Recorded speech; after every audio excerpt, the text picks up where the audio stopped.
നമസ്കാരം, ഞാൻ ശശികുമാർ തിരുമില്ലവാരം. ഇതെൻ്റെ 204-ാമത്തെ എപ്പിസോഡാണ്.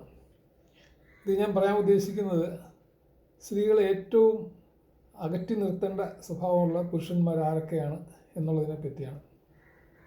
അത് മനഃശാസ്ത്രം അനുസരിച്ചും പുരാണങ്ങളനുസരിച്ചും ഒക്കെയുള്ളൊരു വിലയിരുത്തലാണ് ഞാനത് ചെയ്യാൻ ഉദ്ദേശിക്കുന്നത്.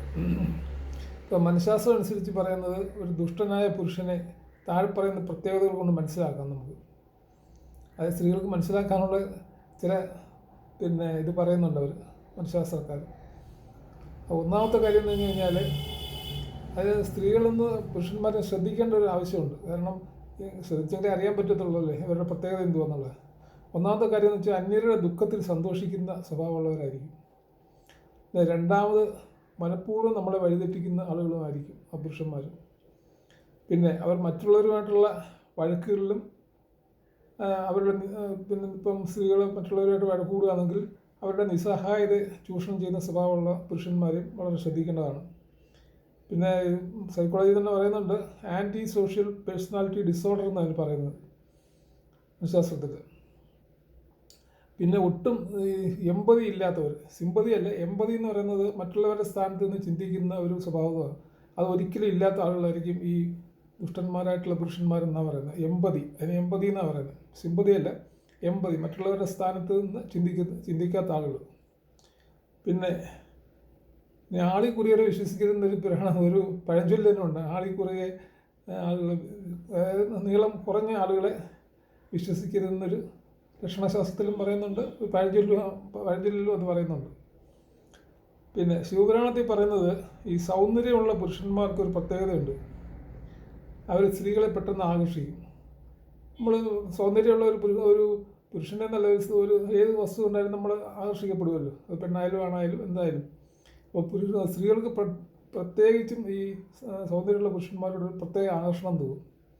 അവരുടെ സ്വഭാവമൊന്നും ഒരൽപ്പം ചിന്തിക്കത്തില്ല, കൊള്ളാവോളത്തിൽ നിന്നൊന്നും. അങ്ങനെയുള്ള ആ പുരുഷന്മാർ ഈ ഈയാമ്പാറ്റകളെ അഗ്നി എങ്ങനെ ആകർഷിക്കുന്നു അതേപോലെയാണ് എന്നാണ് പറയുന്നത്. അതായത് ആ അഗ്നി ആകർഷിച്ച ഈയാമ്പാറ്റകളെ നശിപ്പിച്ചിട്ടേ അവർ മാറത്തുള്ളൂ. അങ്ങനെയുള്ള പുരുഷന്മാരെ വളരെ ശ്രദ്ധയോടെ വേണം കൈകാര്യം ചെയ്യാൻ. കാരണം അവരിൽ നിന്ന് ഒഴിഞ്ഞു പോവുക എന്നുള്ളതേ ഉള്ളൂ മാർഗം. അല്ലാതെ ആ സൗന്ദര്യം കൂടുതലാണെന്ന് പറഞ്ഞാൽ അവരുടെ പുറകെ നടന്നിട്ട് ഒരു കാര്യമില്ല. അത് അവരുടെ ഈ പോകുന്ന ആരായാലും അവരുടെ നാശത്തിനായിരിക്കും അത് വഴിതെളിക്കുന്നതെന്നാണ് പറയുന്നത്. പിന്നെ മറ്റുള്ളവരെ വേദനിപ്പിക്കുന്ന ഒരു രസമായിട്ടുള്ള ആളുകളുണ്ട്. അതും പുരുഷന്മാരിൽ തന്നെ കൂടുതലും പുരുഷന്മാരിലാണത്. പിന്നെ മറ്റുള്ളവരെ വേദനിപ്പിച്ച് സന്തോഷിക്കുന്ന ആളുകൾ. എന്നിട്ട് അവർ മൂലമാണത് സംഭവിക്കുന്നതെന്ന് ഒരിക്കലും അംഗീകരിക്കത്തുമില്ല. മറ്റൊരാളെ വേദനിപ്പിച്ചിട്ട് അത് അവരാണെന്ന് ഒരിക്കലും അംഗീകരിക്കത്തുമില്ല. അതാണ് ആ പുരുഷന്മാരുടെ പ്രത്യേകത.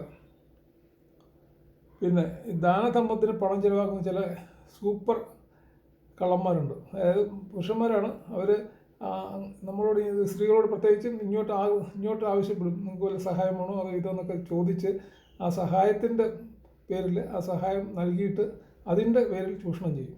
അങ്ങനെയുള്ളവരെ ഒഴിവാക്കണം എന്നാണ് പറയുന്നത്.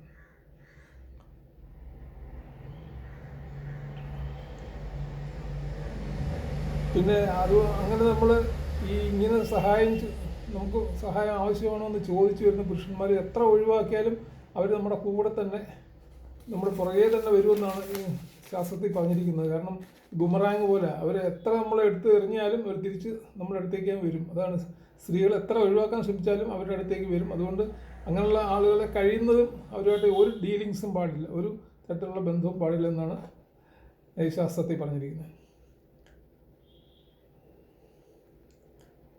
ഏറ്റവും നല്ല മാർഗം എന്ന് പറഞ്ഞാൽ സ്ത്രീകൾക്ക് കിട്ടാവുന്നത് അങ്ങനെയുള്ള സഹായ വാഗ്ദാനമായിട്ട് എത്തുന്ന പുരുഷന്മാരെ ഒഴിവാക്കുക എന്നുള്ളതാണ്. അവരെ ഒഴിവാക്കിയിട്ട് വേണം നമ്മൾ ജീവിക്കാൻ. കാരണം അങ്ങനെ അവരെയും കൂടെ ഉൾപ്പെടുത്താമെന്ന് വിചാരിച്ചാൽ നമ്മുടെ ഈ സ്ത്രീകളുടെ പിന്നെ ഒരിക്കലും അവർക്ക് രക്ഷപ്പെടാനൊക്കത്തില്ല. സഹായ വാഗ്ദാനമായിട്ട് വരുന്ന പുരുഷന്മാരെ കഴിയുന്നതും, അതായത് ഒരു നിവൃത്തി ഉണ്ടെങ്കിൽ ഒഴിവാക്കണം എന്നാണ് ശാസ്ത്രങ്ങളിലെല്ലാം പറഞ്ഞിരിക്കുന്നത്. ഇനി ഭഗവത്ഗീതയിൽ ശ്രീകൃഷ്ണ ഭഗവാൻ പറഞ്ഞിരിക്കുന്നത്, നിങ്ങൾ ദുഷ്ടരായ ശത്രുക്കളിൽ നിന്ന് മാറി നടക്കുക. നിങ്ങൾ ദുഷ്ടരായ ശത്രുക്കൾ എന്ന് പറയുന്നത് ഇത് ഇങ്ങനെയുള്ള പുരുഷന്മാരുടെ കാര്യമാണ് പറയുന്നത്. അങ്ങനെ അവരിൽ നിന്നും സ്ത്രീകൾ മാറി നടക്കണം. ഒരു കാരണവശാലും അവരുമായിട്ടുള്ള ബന്ധം കൊണ്ടു നടക്കരുതെന്നാണ് ഭഗവാൻ ശ്രീകൃഷ്ണൻ പറഞ്ഞിരിക്കുന്നത്. ഇനി അങ്ങനെയുള്ളവരെ ഇഷ്ടപ്പെടുകയോ വിവാഹം കഴിക്കുകയോ ചെയ്യരുത്. കാരണം ഈ നല്ല സമയത്ത് മാത്രമേ അവർ ഈ പുരുഷന്മാർ കൂടെ കാണത്തുള്ളൂ. സ്ത്രീകളുടെ മോശം സമയം വരുമ്പോൾ ആ പുരുഷന്മാർ അവരെ കൈവിട്ട് കളയും. ഖലീൽ ജിബ്രാൻ എന്ന് പറഞ്ഞൊരു വലിയ എഴുത്തുകാരനാണ്. അത് പറഞ്ഞിരിക്കുന്നത്, നല്ല സമയം വരുമ്പോൾ നിങ്ങളുടെ കൂടെ കാണുന്ന ആളുകൾ അത് ഒരിക്കലും നമ്മുടെ മോശം സമയത്ത് നമ്മുടെ കൂടെ കാണത്തില്ലെന്നാണ് പറയുന്നത്. ഖലീൽ ജിബ്രാൻ പറഞ്ഞിരിക്കുന്നത്, നമ്മുടെ നല്ല സമയത്ത് അവർ നമ്മുടെ പുറകെ, നമ്മുടെ നിഴൽ പോലെ പുറകെ കാണും. പക്ഷേ നമ്മുടെ മോശം സമയം വരുമ്പം അവർ നമ്മളെ കൈയൊഴിഞ്ഞിട്ട് അവരുടെ രക്ഷ നോക്കി അവർ സ്ഥലം വിടും. ഇങ്ങനെയാണ് പറഞ്ഞിരിക്കുന്നത്. അപ്പോൾ ഇതൊക്കെയാണ് സ്ത്രീകൾക്ക് ദുഷ്ടന്മാരെ പുരുഷന്മാരെ ഒഴിവാക്കാനുള്ള ചില മാർഗങ്ങൾ ഞാൻ ഈ പറഞ്ഞിരിക്കുന്നത്. അതുപോലെ തന്നെ എനിക്ക് അനുഭവം, നമ്മുടെ സുഹൃത്തുക്കളൊക്കെ പറഞ്ഞിട്ടുള്ള ഒരുപാട് അനുഭവ കഥകളുണ്ട്. ഈ പണം നൽകി അവരെ ട്രാപ്പിലാക്കുന്ന പുരുഷന്മാരൊക്കെ ഒരുപാടുണ്ട്. സ്ത്രീകളെ ട്രാപ്പിലാക്കാൻ വേണ്ടി പണം അങ്ങോട്ട് ഓഫർ ചെയ്യും. അപ്പോൾ അവർ ആഡംബര ജീവിതത്തിനൊക്കെ ആ പണം ഉപയോഗിച്ചാൽ അവസാനം കാശ് കൊടുക്കാനില്ലാതെ വരുമ്പം അവരെ ചൂഷണം ചെയ്യാനായിട്ട് ഈ പുരുഷന്മാർ വരുമെന്നൊക്കെയാണ് പറഞ്ഞിരിക്കുന്നത്. ഇത്രയേ ഉള്ളൂ ഇതിനെപ്പറ്റി പറയാൻ. നന്ദി, നമസ്കാരം.